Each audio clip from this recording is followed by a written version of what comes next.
For Creamer Media's Polity, I'm Sane Dhlamini. Researcher and analyst Professor Raymond Suttner joins me to discuss space for racism to go undetected in courts. Welcome, Professor. Morning. How do you view the furor around the comments of Judge Mabel Jansen on black men and rape? You know, I'm not as shocked as everyone is, although I do believe that there's no place for someone like that on the bench.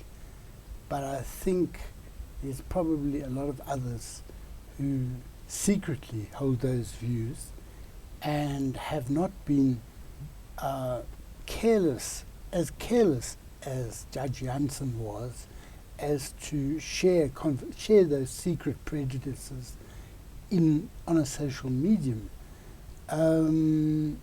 And you know, she says that it's meant to be private, but what Pierre de Force says in an article in the Daily Maverick and in his blog is that even the private views of a judge have, insofar as we know them, cannot be in conflict with the Constitution and the laws that the judge has to apply. So what I'm saying is it's possible that a lot of people have got prejudices of one or other type, racist, homophobic, all these things. But as a judge, you learn how to make your judgment and your observations in a way that appears that you are completely above any bias, completely disinterested. I remember the judge who tried me when I was on trial. He looked like someone out of a Dickens book, and was very, very polite till he censored me. And then he was, using very extreme language to describe what I'd done. And that was the language where, in the apartheid era, you spoke on behalf of the public, but in fact, what you said the public wanted, the type of sentence the public wanted, was in fact under the laws of the apartheid era. Also, what you used to find then, and this is, I'm trying to show you that judges have ways of appearing to act without any personal bias. Now, well, before I get back to the apartheid era, in the present, it's not acceptable to be racist. So if you're a racist, you just keep quiet about it, unless you're with your closest friends, then you say all these things, You can hear them whispering in the queue at the bank at Eastgate when there's an African who's a teller and they think she's slow and they say, is she using an abacus or something like that? So there is this racism. It comes out it's like a mumbling and what have you, but also when they're on their own, they can be free to say anything they like. That was the mistake that Jansen did. She didn't say it with a trusted person. Now, when you make a decision as a judge, you have to evaluate the evidence of witnesses and the accused, and you can be very biased, but you acquire the skill to frame your decision in a way that hides the prejudice. When you give the sentence, you don't frame it as racist, as black males have a tendency, believe they've got a right to rape any woman. You don't say that. You have something like the court has found or something the other, and consequently, if there's an appeal, a court to whom you appeal is very reluctant to intervene on findings of fact, unless when you find on whose evidence you believe and whose you didn't believe, unless you say something like, as a black person, he is accustomed to lying. Now, if you say that, then it will be set aside. And if you sentence and you say sort of things she said, then they'll lower the sentence or have a retrial or some such thing. Now, another thing that can happen is under apartheid, when we were arrested, they would torture us and all of that. And in some cases, there were these guerrillas who were tortured terribly, and there was a confession. And then they would say the confession was not given voluntarily because we were tortured. What the judge would do, is my guess, read the confession, and then he'd see that the accused had actually done what he was accused of doing. So then he'd have to work out, now how do I justify this confession, since he was beaten to smithereens to do it.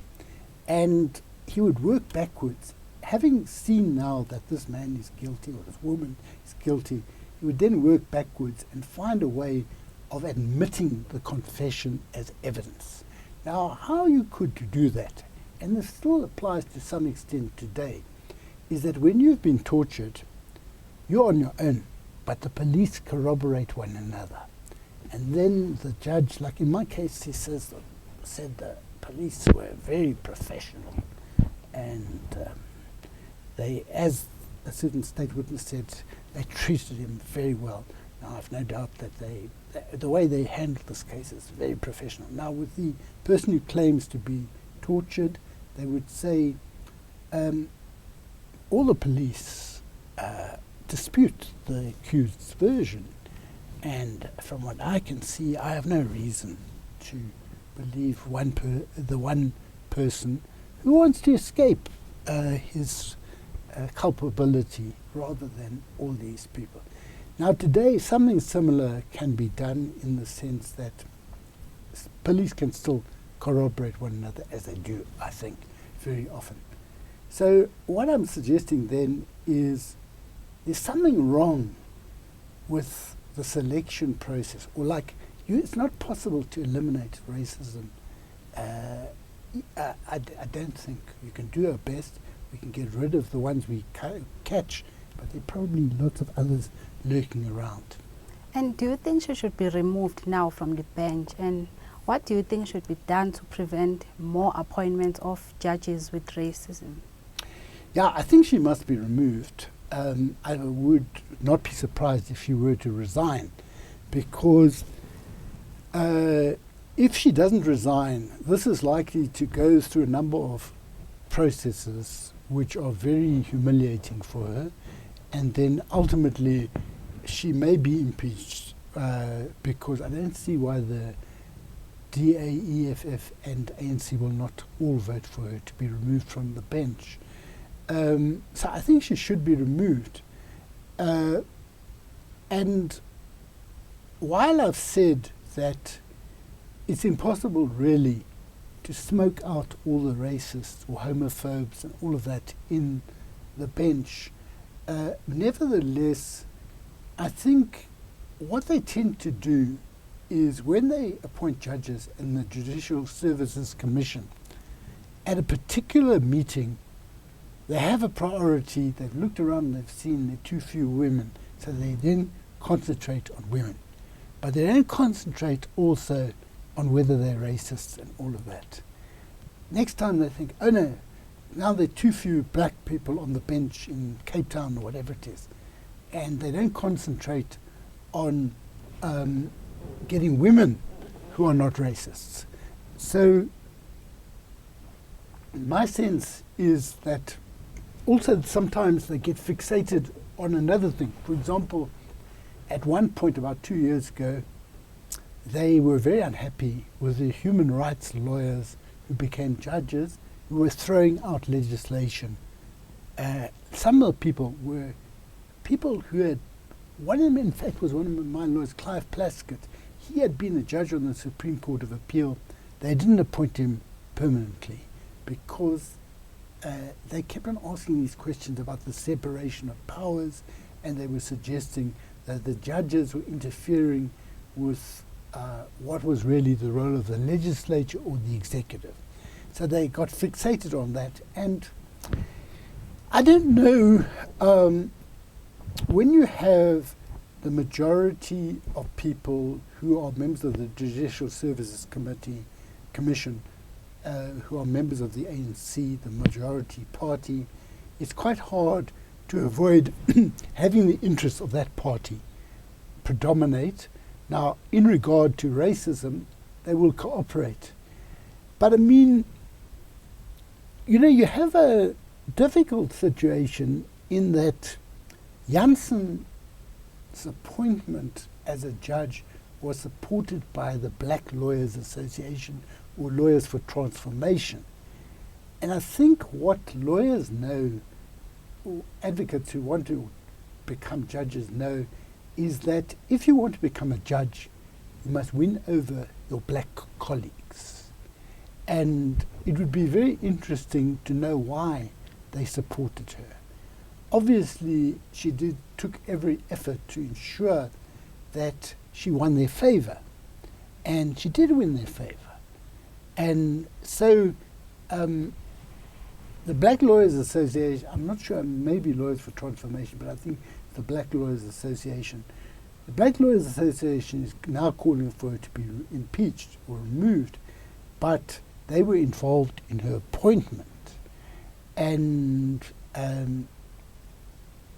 I don't think there's a clear way in which one can totally screen out racists from the bench, because they're too clever these days to hide it. You know, there was a time when you just kick a black person off the pavement and all these things. Now they don't get, especially when you're a lawyer, you're very refined. As a racist, you tend to be very refined type of racist. You don't say you're fork and kaffa or something like that. You don't find a judge saying that. But in the secrecy of his chambers or her chambers, they write a judgment that actually knifes a black person, but it doesn't even mention the word black. The last thing I want to say is that one of the implications of the Janssen case is that any black person, black male, who was convicted by Janssen may actually want to see the records of the case and may actually try to have the conviction set aside because of what she said.